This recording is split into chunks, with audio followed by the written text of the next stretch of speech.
Hello everybody, this is Pastor Green. We're doing another Bible study, 2 Samuel chapter 4. If you have any questions, you can just comment below. If you'd like me to come speak at your church, you can send me an email at godsohman@gmail.com. The Bible says in 1 Corinthians 10, "Now all these things happen unto them in samples, and they are written for our admonition, upon whom the ends of the world has come." The Bible is written so that we can see what happened in the past, and so that way we can prepare for the future. Not to mention, if things happen in the past and it happens now, we'll know how to handle it from reading the Bible.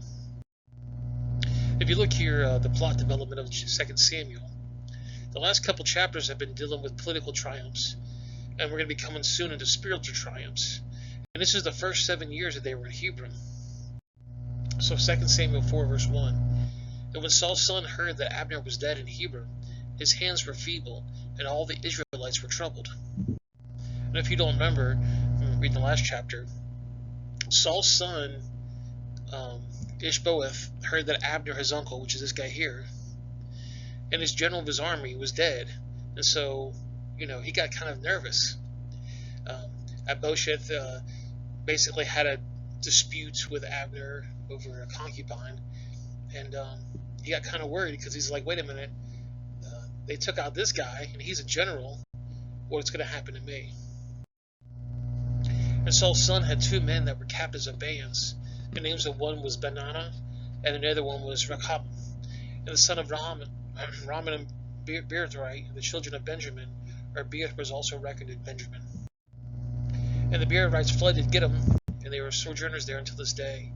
And Jonathan, Saul's son, had a son that was lame of his feet. He was 5 years old when the tidings came of Saul and Jonathan out of Jezreel. And his nurse took him up and fled. And it came to pass as she made haste to flee, that he fell and became lame.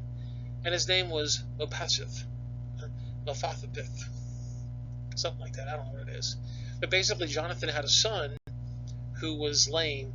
Apparently, his nurse tripped and fell and messed up the boy's leg.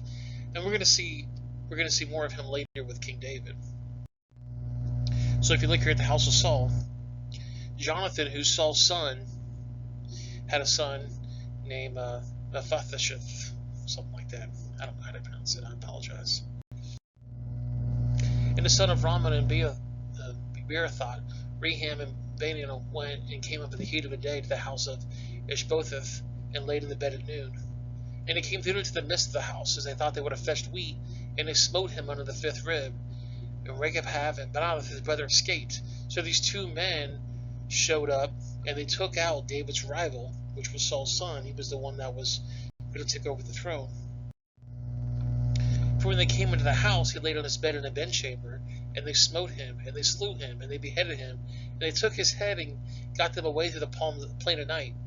And they brought the head to Ishbosheth unto David in Hebron, and said to the king, Behold, the head of Ishbosheth, the son of Saul, thine enemy, was sought thy life, and the Lord has avenged the Lord king the day of Saul and his seed.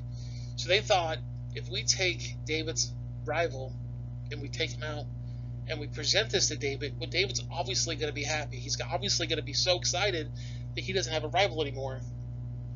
But if you remember what happened to Saul. And David answered Rechab and Benaiah, his brother, the sons of Raman and Beerthite, and said unto them, As the Lord liveth, who has redeemed my soul out of adversity? And one told me, saying, Behold, Saul is dead, thinking they have brought me good tidings. I took hold of him, and I slew him in Ziklag, who thought he would have given a reward for his tidings. See, this guy saw Saul dead, and instead of basically leaving it there, he took some of Saul's belongings and went to David, and he told David, Look what I did for you. I took out Saul for you. That way I got rid of your rival. Well, these two brothers did the same thing with Saul's son.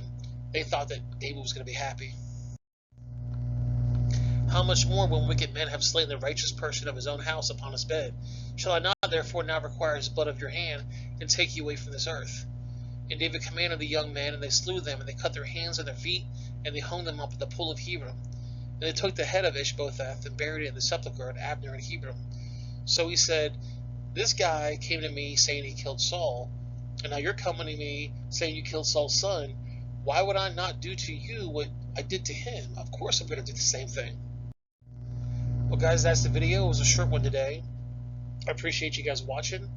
If you have any questions or comments, you can comment below. You can also send me an email. A lot of you guys have been sending me emails, and I appreciate that. Make sure you like, share, subscribe, click the bell, share it on social media, tell your friends about it.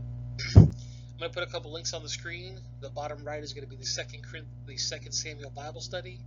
The top left is going to be the First Samuel Bible study, and then the bottom left is going to be a video YouTube she thinks you're going to like, and usually that's the video for this one. See you guys in the next video. Have yourself a great day.